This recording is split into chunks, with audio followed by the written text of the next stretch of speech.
Olá pessoal, tudo bem? Sejam muito bem-vindos a mais um episódio do Business Talks Podcast. Hoje, na presença de um grande amigo meu, o João Rezende. Antes de eu passar a palavra para ele, vou fazer uma breve apresentação e vamos lembrar que esse episódio é um oferecimento de Kesser, a primeira marca de skincare minimalista do Brasil. Inclusive, já vou deixar aqui o presente para o João. Obrigado. Ou para a Paulinha, a esposa dele. Então vamos lá. O João Rezende, administrador de empresas pelo IBMEC, é cofundador e CEO da Toro Investimentos, fintech criada em 2010 e que em 2023 foi vendida 100% para o grupo Santander Brasil. A apresentação está muito pequena, o João é muito mais do que isso, pelo que eu conheço. E é um prazer ter você aqui, João. Eu conheci você, o Marcinho, né, e o Calas no início da faculdade. A gente ainda era informal, vocês já andavam super bem vestidos, né? Já estavam trabalhando naquela época. E estou muito feliz de ter você aqui, porque quando eu converso com amigos em geral, a gente tem muito respeito e admiração por vocês, pelo que vocês construíram. É uma empresa admirável e a gente acompanhou um pouco, não tudo, do que vocês vivenciaram, e é uma história incrível e com muita superação. Sejam muito bem-vindos, João.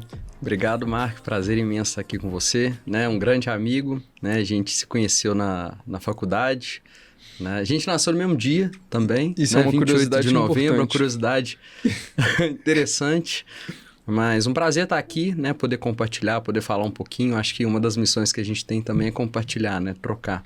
Então vai ser um prazer estar com você, poder contar um pouquinho dessa história, né? De qualquer curiosidade que vocês tenham. Acho que vai ser bacana. Não, legal, João. E o Business Talks foi criado justamente para a gente poder inspirar, motivar. E eu vi uma entrevista sua que você falou da importância das pessoas continuarem sonhando, né? Porque às vezes as pessoas ficam achando que é impossível, mas vocês são um exemplo e prova disso, que não sabendo que era impossível, que era tão complexo, acabaram construindo a Toro. Legal. Agora, João, eu gosto de começar sempre no aspecto pessoal. Quando que começou essa sua vontade de empreender? Onde foi esse primeiro start? Conta pra gente um pouco desse início na sua vida. Não, bacana, Mark. Assim, acho que eu sempre tive esse ímpeto, né, do empreendedorismo dentro de mim. Né? Eu gosto de falar que empreender é saber sonhar e ter coragem para realizar, né? Porque o dia a dia é bem desafiador, então tem que querer muito, né? Não adianta só ter um leve desejo, e tem que ter muita coragem, né? Porque o dia a dia ele é bem desafiador. Mas eu sempre tive, desde novo, eu sempre tive a intenção muito grande de ter minha independência financeira, de conseguir trilhar o meu próprio caminho, construir o meu próprio futuro.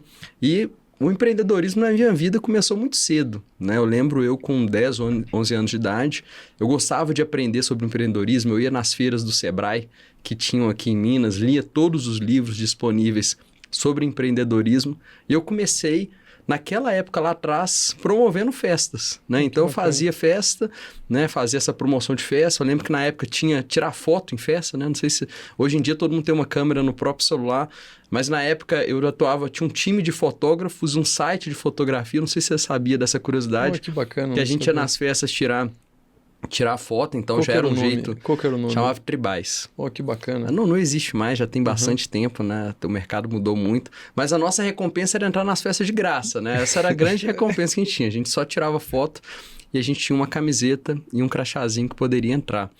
E também, na escola eu vendia brigadeiro, né? Então já vendia brigadeiro, vendia pulseira, miçanga, eu fazia miçanga e vendia para os meus colegas. E também fazia brigadeiro lá no Marista, né? Então foram vários ímpetos, né, que a gente tinha muito grande de querer fazer as coisas diferentes. Mas a Toro, que talvez seja o nosso grande projeto, né, que tem quase 15 anos de existência, começou quando a gente tinha 18 anos de idade, no primeiro período de faculdade, foi quando a gente conheceu, né? E eu comecei com o Márcio e com o Gabriel esse empreendedorismo aí mais intenso, que já dura 15 anos. Nossa, impressionante. Eu acho muito bacana quando se começa logo na infância, adolescência, né? Essas iniciativas que abrem a cabeça para o empreendedorismo, né? Eu também tive práticas nesse sentido. Meu pai sempre foi um grande incentivador, né? Então, eu compartilho com você de algumas experiências similares nesse sentido. Legal. Agora, na Toro, eu sei que em 2010, quando vocês iniciaram, a ideia inicial era mais voltada para uma consultoria, não era Exato. isso? E aí, com o tempo, vocês foram ajustando o modelo de negócio e eu considero um negócio extremamente complexo, né? O mercado de capitais, investimentos. Como que foi essa evolução do negócio? Eu falo do modelo inicial e depois das várias transformações que vocês tiveram que fazer no meio do caminho. Legal. Conta um pouco pra gente dessa evolução. Bom, vamos lá. Acho que a gente começou do jeito mais democrático e fácil possível, né? A gente tinha 18 anos de idade, não tinha experiência, não tinha dinheiro, e o mercado de capitais na época não era assim tão pungente igual a gente vê hoje, né? Mas a gente começou com educação, né? Então começamos dando aula, né? Ajudando quem queria começar a investir, muita ousadia, né? A gente com 18 anos, primeiro período de faculdade, dá aula, né? Mas a gente sempre teve essa intenção muito forte de compartilhar e de começar mesmo sem saber se a gente estava realmente pronto, né? O caminho foi se construindo. Mas a gente começou com educação, em 2010, começamos dando aula, né? A gente alugava um auditório aqui em Belo Horizonte e a gente, na primeira turma que a gente fez, a gente trouxe 40 pessoas para aula, né? Para fazer essa primeira turma. Essa primeira turma foi um grande sucesso, né? Foi ali que a gente começou a ver que aquela intenção, aquele nosso desejo tinha fit e as pessoas gostavam. E aí, da educação, naturalmente as pessoas falavam, olha, gostei do curso, mas 2 dias de curso não é o suficiente para eu aprender tudo aquilo que eu quero na prática. Então foi quando a gente começou a consultoria. Então as pessoas iniciavam na educação e posteriormente elas seguiam numa educação continuada que a gente chamava ali como uma consultoria. Então os primeiros 2 anos da Toro foi um momento mais, vamos chamar aqui de market fit, né? De entender o que dava certo, como que dava certo e muito mais focado na educação e na consultoria.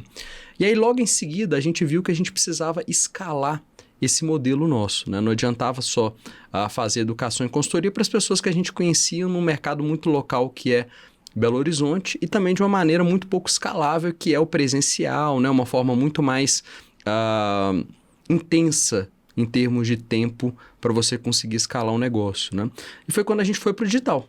E a gente iniciou uma nova fase, que ela foi ali mais ou menos de 2012 até 2017, que foi um período de crescimento muito forte. A gente começou lançando a nossa plataforma na época que chamava Toro Radar, né, que era um jeito da gente traduzir a nossa consultoria, a nossa educação online, né? Então a gente criou um sistema que o cliente tinha que fazer o download na época, e como se fosse um sistema de comunicação, né? Como hoje é um WhatsApp, um Telegram, né? Então basicamente a gente publicava um conteúdo, um gráfico, né? Uma recomendação explicando um pouquinho sobre o mercado de ações, explicava tudo o que a gente achava daquela empresa, né? Era realmente uma consultoria de valores imobiliários, e as pessoas recebiam na sua casa. A nossa grande inovação era mandar por SMS, quando o cliente tinha uma oportunidade ali de comprar algum ativo, né? Então a gente fez esse primeiro lançamento do Toro Radar em 2012, teve um crescimento muito forte porque a gente investiu muito no marketing digital, foi até um case interessante que na época, quando a gente tinha consultoria, era um negócio pequeno, né, os primeiros 2 anos, né? Basicamente a gente faturava R$10 mil por mês e esse é mais ou menos o custo de manter a empresa. E a gente tinha em torno de R$10 mil de caixa. E o maior cliente nosso que pagava metade da nossa receita saiu.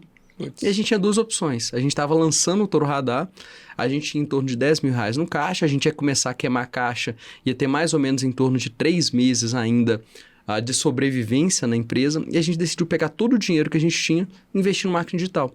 Eu lembro que na época a gente comprou 2 pop-unders, né, que eram aqueles que saíam assim no site, quando você entrava num site especializado de finanças, e eram 2 dias de aparição, custavam R$10 mil. E quando a gente investiu e apostou no marketing digital, a gente viu a potência que a gente tinha no digital, né? Basicamente, nesses 2 dias, a gente escalou e cresceu mais de 4 vezes o nosso faturamento, e aí já a roda começou a girar, né? Então a gente investia em marketing digital, melhorava o nosso produto, ganhava mais clientes, ganhava mais assinatura, e o negócio começou a crescer, né? Que foi um processo de 2012 a 2017 com várias transformações.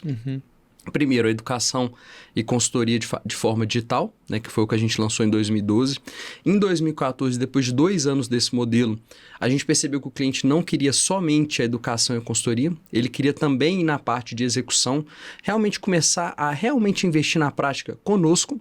Então foi quando a gente criou uma plataforma onde o cliente poderia negociar e conseguir abrir sua conta dentro da plataforma da Toro.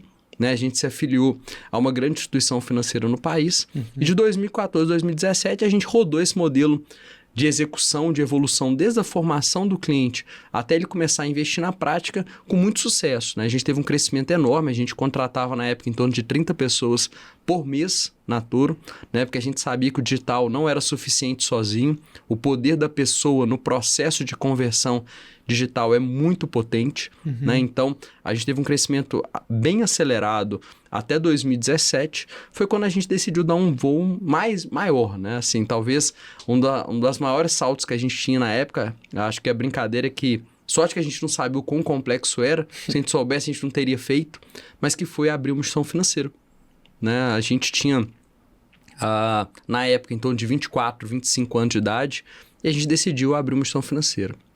E nessa época, não era mais um negócio de alguns meninos, né, numa salinha aqui na área médica de Belo Horizonte. Era um negócio para realmente ser um negócio bem impactante para o Brasil.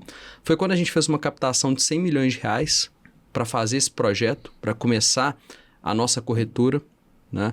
E foi um processo bem desafiador. Então a gente brinca aqui que de 2017 até 2019 foi um processo de reconstrução da Toro. Basicamente a gente começou do zero novamente, começando tudo novamente, fazendo a captação, iniciando a construção de toda a tecnologia que seria uma corretora do zero, né? E esperando a aprovação do Banco Central para a gente iniciar a corretora. Foi nos anos mais difíceis da nossa história, porque a gente tinha tido muito sucesso até 2017.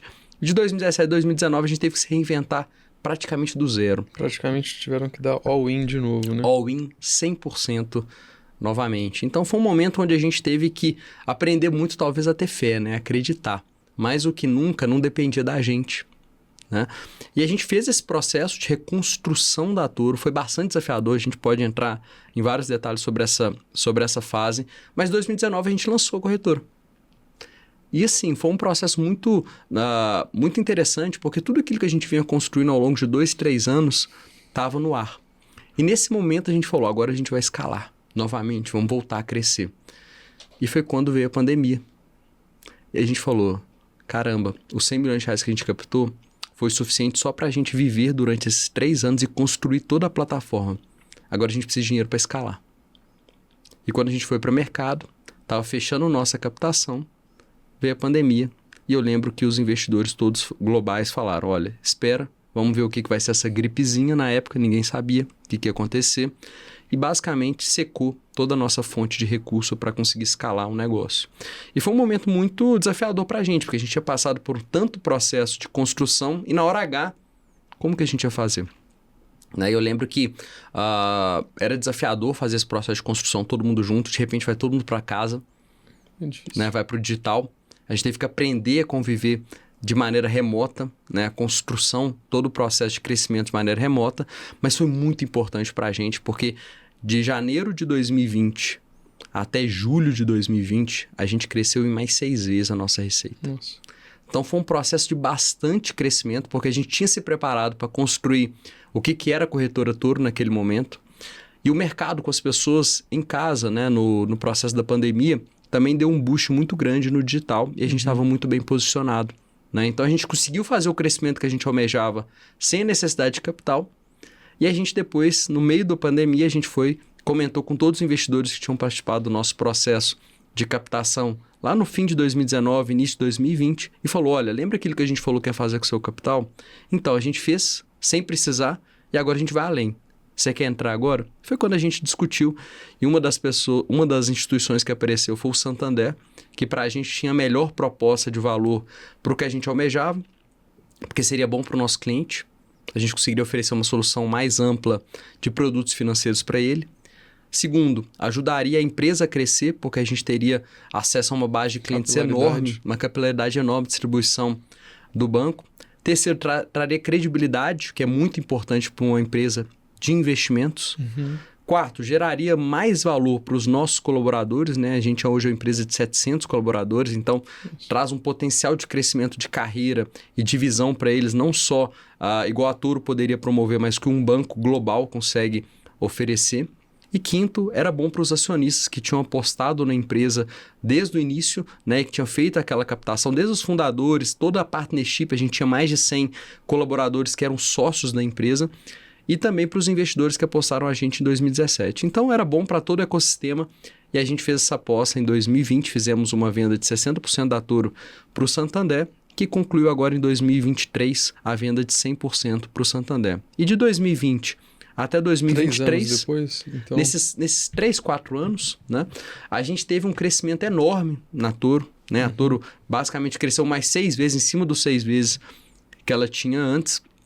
E a gente fez 4 M&As nesse processo, né? Então foi um processo aqui de crescimento orgânico e inorgânico, né? Então a gente comprou 4 empresas para ajudar a completar o ecossistema. Você pode citar as 4? Claro, sem problemas. A primeira foi a API, que era a corretora digital do Santander. A gente fez a incorporação delas e transformação do serviço que a API oferecia. A segunda empresa foi a Mobius, que é uma empresa de planejamento financeiro, hoje considerado o melhor aplicativo da América Latina de planejamento financeiro. Né? Basicamente, você gerencia suas finanças, consolida tudo e te mostra quanto você está gastando, quanto você está tendo de receita e consegue te ajudar nesse planejamento financeiro. A API, só para voltar, a gente transformou o serviço num processo de escrow account, né? Que é basicamente hoje a gente gerencia as maiores contas do Brasil na parte de escrow. A terceira empresa foi a Monetos, que era uma gestora com uma experiência digital muito simples aqui de BH, que transformou na gestora Toro hoje e completou nossa oferta de valor dentro da corretora. E a quarta empresa foi a Cockpit, que era uma empresa basicamente fazia consolidação patrimonial e todo o processo de gerar mais produtividade para o assessor de investimentos e também conseguir dar mais acesso e mais detalhes da carteira de investimentos para o cliente, que foi o que empoderou o nosso negócio de investimentos, de plataforma de assessoria de investimentos e de trading. Né? Então, basicamente, conta um pouquinho de quais são os nossos negócios, como que foi essa fase, e agora de 2024 para frente a gente inicia uma nova fase que é de integração com o Santander. Né? A Toro virou vermelha, né? Então a gente se pintou. Eu vi que o touro foi pintado, né, touro foi pintado de vermelho, né? Foi uma simbologia muito importante para a gente, porque a gente traz um pouco da chama que é o Santander para dentro da cultura da Toro, e a gente começa um novo processo agora de crescimento dentro do Santander para ser a plataforma oficial de investimentos do Santander, a plataforma aberta, a melhor experiência em equities do Brasil. E agora a gente inicia uma nova fase de crescimento através da distribuição do banco e também integrando e transformando a área de investimento do Santander numa área muito mais potente, com todas as capabilities que a Toro tem. Então um pouquinho das fases que foi desde 2010 até 2024, começando com a educação e agora sendo uma das maiores instituições financeiras do país. É uma trajetória incrível e, assim, de uma forma bem resumida, você conseguiu contar pra gente aí, mas eu sei que os percalços no meio do caminho não foram tão simples, né, quanto você contou pra gente agora. E eu lembro de uma aula que eu estava no IBMEC junto com... Acho que o Carlos estava na aula, ele monopolizou alguns minutos com o Paulo Pacheco, na época professor de marketing, e naquela época, eu acho que era 2012, vocês já tinham clientes em todos os estados brasileiros, né? E vocês já investiam, à época, né, valores bem consideráveis em Facebook Ads, Google Ads, né? Sim. E foi muito interessante como vocês souberam utilizar da internet para poder conseguir essa capilaridade que na época fez toda a diferença, né? Com o Toro Radar e o trabalho de vocês. Total. Agora, João, eu sei que tiveram momentos muito desafiadores. Eu gostaria que você contasse para a gente, por exemplo, os momentos que foram mais difíceis, como os sócios contribuíram um com o outro para que vocês se mantivessem firmes no propósito. Afinal, vocês juntos, no início, acho que eram 4 sócios, depois foi aumentando, não é isso? Perfeito. Começou eu, Márcio, Gabriel, e logo em seguida a gente começou com a partnership, entrou o Guilherme e o Gustavo. Né? Então, consideramos nós 5 como fundadores da Toro. Depois foi expandindo a partnership para ter mais de 100 executivos sócios da empresa. Nossa, hoje é um número bem considerável. E eu acredito que tem uma complementariedade muito grande dos sócios, né? Cada um tem uma Perfeito. habilidade específica. Eu já tive sócios também, e é muito legal quando um complementa o outro, né? Total. Eu acredito que você é uma pessoa que tem uma habilidade relacional que eu considero muito boa.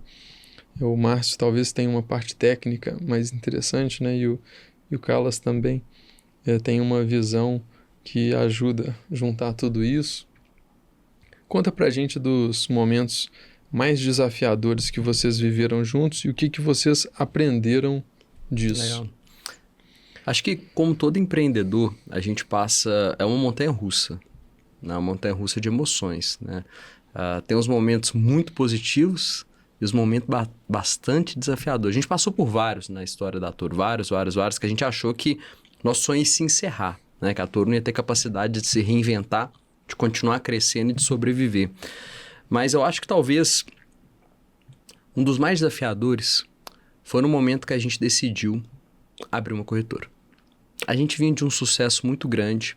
A gente chegou na época, a gente tinha 250 colaboradores na Toro, né? Igual eu falei, a gente tinha 25 anos de idade, uma empresa de sucesso, né? Tinha um faturamento em torno de 60 milhões de reais por ano, superavitária. A gente decidiu dar um próximo passo que seria ser uma corretora. Nesse processo a gente fez a captação, né? Tava tudo certo, íamos fazer. E no processo de construir uma corretora, a gente se desplugou do que era a instituição financeira que suportava a Toro na época. E o processo para a gente até abrir a corretora e ela ficar funcional durou em torno de 2 anos e meio. Nossa, Por quê? 30 meses. Porque de um lado, a gente precisava desenvolver toda a tecnologia e do outro, a gente precisava de autorização de vários órgãos reguladores. Né? O mais importante aqui é o Banco Central, mas também tinha que ter aprovação da CVM, aprovação da Bolsa de Valores, né? Tinha todos os ritos para evolução e não dependia da gente. Né? Então estava fora do nosso controle. Digamos que seus concorrentes não tinham tanto interesse de facilitar a sua Também, vida, né? Só né? tinham grandes players no mercado, Exato. né? Então, assim, foi um processo bastante desafiador, porque foi um momento que a gente percebeu que não dependia só da gente. Né?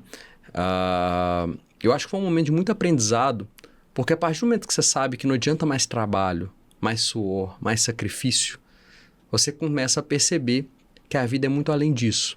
Né? Porque a gente acredita que sucesso é o que vai medir se a gente fez as coisas certas ou erradas. E a gente acredita que o sacrifício é o que vai gerar o sucesso. Naquele momento a gente teve que ter um olhar um pouco diferente. Primeiro olhar para dentro, e acho que cada um teve a oportunidade de se enxergar também como pessoa e não só como profissional, de se conectar com a fé, porque não dependia da gente, né? A gente tinha que acreditar em algo a maior, algo além da gente mesmo, e desapegar, aceitando a possibilidade de que talvez não daria certo. Né?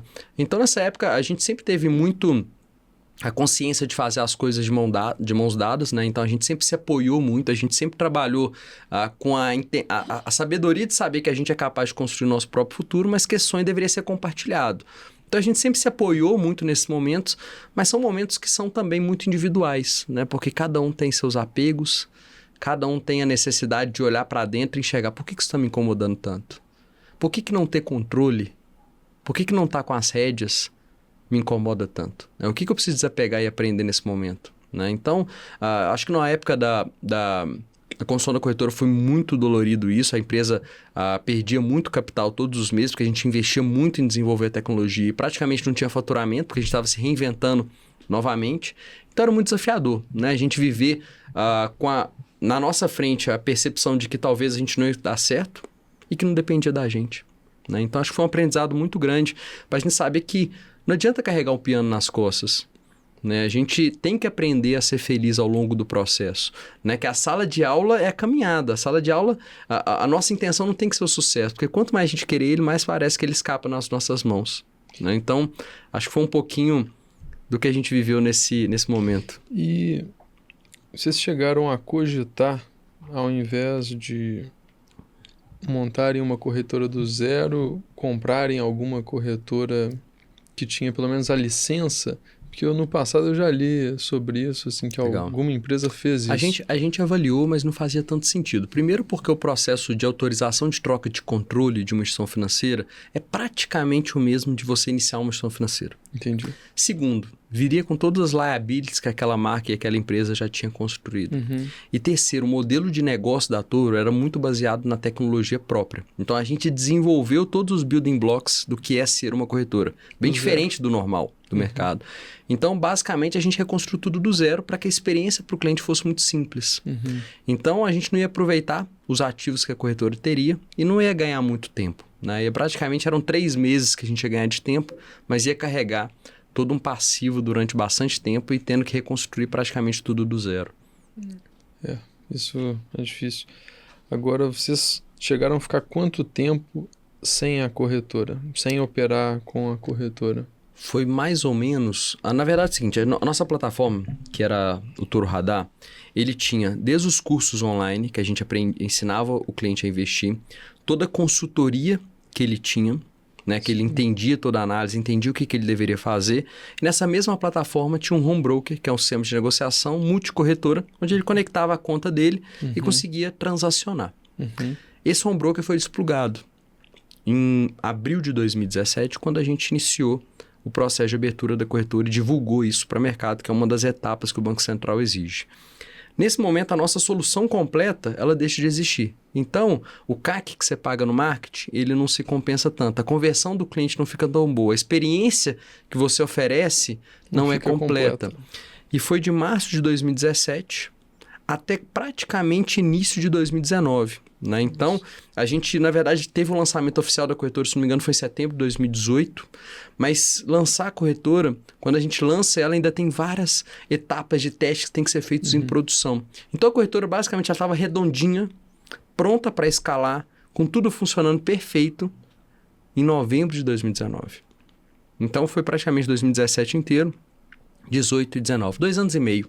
Né? Foram 2 anos e meio onde a gente basicamente investia sem praticamente ter resultado, até a gente, em novembro de 2019, perceber que a gente estava redondinho e a gente voltou a escalar com muita energia. Mas sim, esses 2 anos e meio, até a gente ter certeza que a gente ia chegar lá, foi bastante desafiador. Eu imagino que assim como nós não sabíamos quanto tempo duraria a pandemia, vocês também não tinham certeza de quanto tempo duraria esse processo. Exatamente.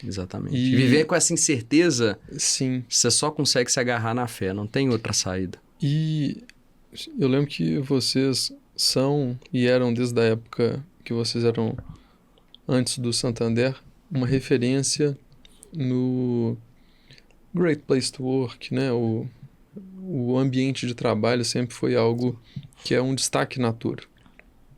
E vocês chegaram, eu imagino, precisar de desligar muitos colaboradores nesse período. Total. Eu não sei exatamente quando que vocês perceberam a necessidade de desligar, se foi uma demissão em massa, porque isso gera no empresário, né, no empreendedor, uma depressão, porque de certa forma ele está perdendo colaboradores, então gera esse sentimento de perda, né? Sim. Basicamente, a gente teve alguns momentos que isso aconteceu nas transformações da Toro. O mais marcante foi esse, em abril de 2017. A gente estava crescendo 30 funcionários por mês. A gente tinha um time de sucesso, um time, boa parte dele na parte comercial. A gente estava começando a estruturar e escalar nosso time de tecnologia para desenvolver a corretora. E nesse momento, quando a gente percebeu que a nossa solução para o cliente não seria mais completa e que não adiantava mais colocar combustível no marketing para a gente continuar crescendo, a gente teria que desacelerar, nesse momento a gente percebeu que a gente teria que desligar praticamente metade do time. E era um time de sucesso, um time que tinha sido treinado pela gente, que a gente acreditava, mas que a gente sabia que a gente precisava fazer esse movimento para preservar o todo. Né? E nesse momento a gente percebe que é muito desafiador para a gente como empresário tomar essa decisão, porque a gente acredita nas pessoas, a gente confia nas pessoas, a gente divide um sonho com elas, e naquele momento a gente percebe que ou você toma a decisão certa, que vai fazer o negócio sobreviver, crescer e preservar e se perpetuar pelas pessoas que estão no barco, ou você toma a decisão errada, que é não fazer o que precisa ser feito, exemplo, fazer o desligamento, e aí acaba que o todo perde. Né? Então é um momento que você precisa ter muita sabedoria de entender que é o melhor para o todo. E depois vocês conseguiram contratar pelo menos alguns desses que... Sim, a gente foi muito legal, porque nesse processo de desligamento a gente cuidou das pessoas, fez um desligamento, é sempre um momento muito desafiador, mas a gente ofereceu para elas um curso, um treinamento para elas se recolocarem no mercado, ajudou elas a se recolocarem no mercado. E depois a gente fez uma campanha em massa, quando a gente voltou ao corretor, falando, gente, vocês têm a oportunidade de voltar para a Toro. E alguns escolheram voltar, outros já estavam muito bem posicionados no mercado. Mas foi um processo de bastante aprendizado também para a gente, né? Porque é sempre um momento muito difícil. Não, mas muito bacana. E eu tenho certeza que foi difícil, né? Ter que desligar e sem saber exatamente quando poderia voltar a contratar essas pessoas. Agora, João, eu considero vocês muito discretos, humildes, e deve ter sido muito difícil quando você já estava, digamos, naquele sucesso, né, de 2017, pré-abertura da corretora própria, ter que começar tudo do zero de novo. Né? Então, como que vocês se organizaram? Os sócios, como que foi esse pensamento? Eu imagino que em reuniões eventuais devia ter alguém que estava com a cabeça um pouco mais negativa, falando, não, gente, eu acho que não vai dar. Como que foi esse trabalho em conjunto para acreditar, ter essa fé, conseguir incentivar o outro com a própria fé para conseguir, de fato, concluir o projeto? Legal. Bom, foi um momento muito desafiador, igual a gente já comentou, né? Mas a gente sempre se apoiou muito. E eu acho que ter fé nem é sempre acreditar que vai acontecer o que a gente quer, né? A gente queria lançar a corretora, a gente queria ter sucesso, a gente queria fazer o negócio crescer, mas é aceitar que às vezes o que está acontecendo é o que deveria acontecer, né? Então é muito mais um processo de aceitação do que um processo de acreditar, né? Também. Você acredita que aquele processo é uma sala de aula para você aprender algo, mas não necessariamente vai chegar onde você almeja, né? Então a gente sempre se apoiou muito, nunca perdemos a esperança de que o negócio ia dar certo, mas a gente aprendeu principalmente a aceitar que não dependia da gente e que talvez aquele não fosse o caminho. Isso não é ser negativo, mas é muitas vezes aprender a desapegar dos próprios apegos que a gente cria, né? De que o sucesso deveria continuar, que ter sucesso é crescer, que ter sucesso é aumentar o volume de funcionários, que é fazer a empresa ser lucrativa. E às vezes, o que a gente tem que passar nessa vida, às vezes é um aprendizado contrário. Né, desapegar disso. Então foi um momento onde a gente aprendeu muito a estar no presente, né, a perceber de como que aquele momento era importante para a gente. O que a gente poderia aprender ali. E hoje, olhando para trás, eu tenho certeza que foi o melhor que poderia acontecer. Né, porque talvez a gente não teria oportunidade de entender que existe um outro lado. Né? Talvez a gente nunca teria tido um olhar para dentro, um olhar para realmente de conexão, igual a gente teve ali. Né? Mas a gente sempre se apoiou muito, né? A gente sempre compartilhou, a gente nunca teve a gente nunca deixou de expressar o que a gente estava sentindo. Então, sim, tiveram momentos de muito medo, muita frustração, né? Mas principalmente a gente nunca deixou de estar unido, né? De compartilhar. E lembrando também que naquele momento não era só um sonho nosso. Era um sonho de diversos colaboradores, sócios que estavam juntos, investidores, clientes. Então era compartilhado, né? E o poder de se compartilhar, de estar junto, ele é muito poderoso nesses momentos, né? Então foi um pouquinho do que a gente viveu. Não, muito bacana. Agora, nessa última etapa, né, que iniciou em 2020, onde o Santander adquiriu 60%, e depois demorou quase que 3 anos ou 4 para ele comprar o remanescente, né, dos 40%. Como que foi esse momento? Eu imagino que deve ter tido um senso de realização quando vocês conseguiram vender a primeira parte, mas depois também tem que permanecer com o propósito de conseguir fazer o negócio evoluir para...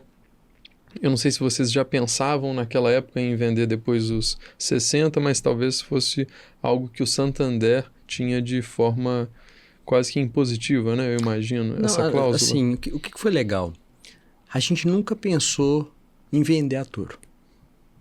A gente sempre pensou em fazer o nosso sonho crescer, desenvolver, né? Até 2019 a gente nunca tinha tirado R$1 da empresa, né? Então, assim, a gente tinha um salário completamente subsidiado, sem bônus, sem nada, porque, assim, tudo que a gente ganhava era 100% reinvestido na Toro. Por isso que eu nunca participei de processo seletivo lá também.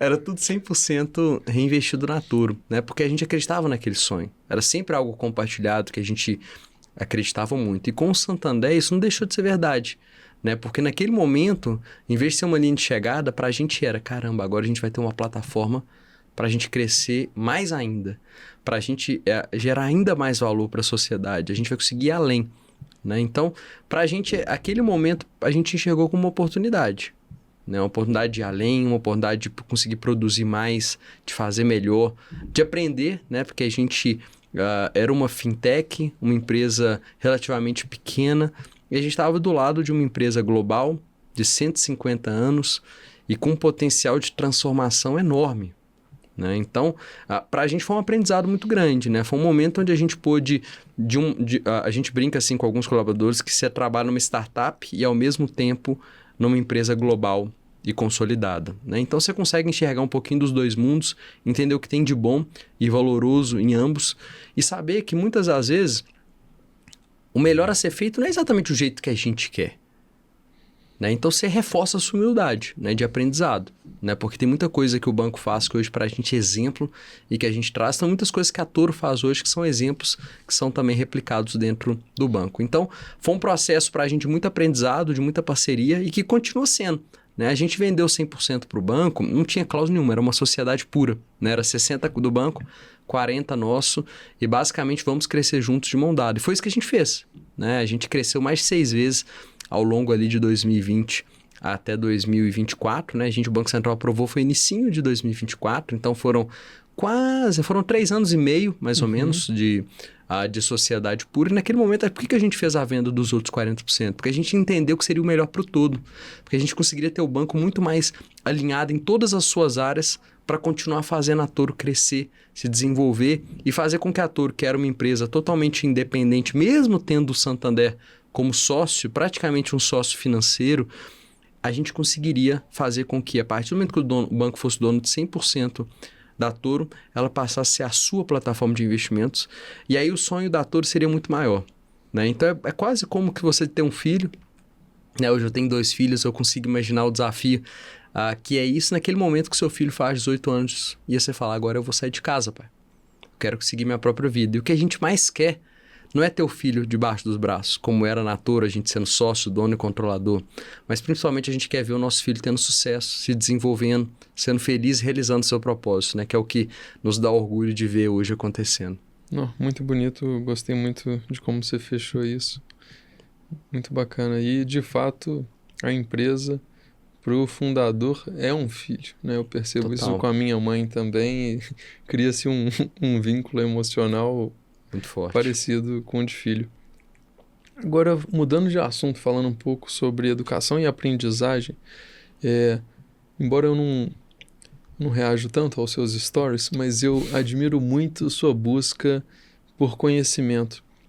E eu sei que recentemente você acabou de voltar de Chicago, onde você fez um curso lá, mas você também fez, eu acho que na Inglaterra há um tempo atrás, em Londres, né? E nos Estados Unidos também. Eu acho que chegou a fazer algum nos Estados Unidos também. Já fiz diversos, eu não paro. Conta pra gente um pouco dessa sua busca, que eu também comungo, eu gosto disso, dessas férias produtivas, né? Digamos assim. Fala pra gente o que você aprendeu dessas últimas experiências. Legal. Obrigado. Bom, eu sempre acreditei muito no desenvolvimento humano, né? Então, começando no autodesenvolvimento, né? Então, sempre busquei me desenvolver na parte, cuidar da minha cabeça, cuidar do meu corpo, cuidar do meu espírito, né? Tá bem comigo mesmo, entender o que eu quero para minha vida, o que eu preciso aprender. E sempre que eu tinha algum incômodo, eu sabia que eu tinha 2 opções. Ou ser vítima e falar, putz, por que isso aconteceu comigo? Olha que sacanagem, tô chateado. Ou falar, por que isso me incomodou? O que eu preciso aprender com isso? Por que não tá dando certo? Eu tô tão chateado com isso. Por que aquela pessoa me incomoda tanto? Então, eu sempre tive um olhar para, ao perceber esses incômodos, ver como que eu queria evoluir e aprender com aquilo. Então, assim, o autodesenvolvimento para mim sempre foi um valor muito importante, né? Eu faço terapia desde que eu me entendo por gente, né? Então, leio muito, gosto de aprender, escuto vários podcasts. Eu gosto disso realmente para desenvolvimento pessoal. Acho que a gente está aqui nesse mundo também para aprender e evoluir. E também tem as hard skills, né? O mundo está mudando, o mundo está evoluindo. E eu acho que a gente precisa ter um processo de aprendizado ao longo da vida, né? Não é um processo só que a gente forma, faz na faculdade, mas principalmente como que a gente entende quais assuntos são interessantes, o que eu quero aprender. E é um processo de abertura da cabeça, né? A gente abre a nossa cabeça para muita coisa, né? Eu, igual você falou, fiz um processo nos últimos 2 anos. Esse ano eu fui para Chicago, ano passado eu fui para Londres. Basicamente, porque, primeiro, meu sonho era fazer algum curso no exterior. Eu não pude fazer porque enquanto eu tinha um processo de ter um MBA formal no exterior, eu estava fazendo MBA prático no Brasil, que era construir a Turo, né, no dia a dia.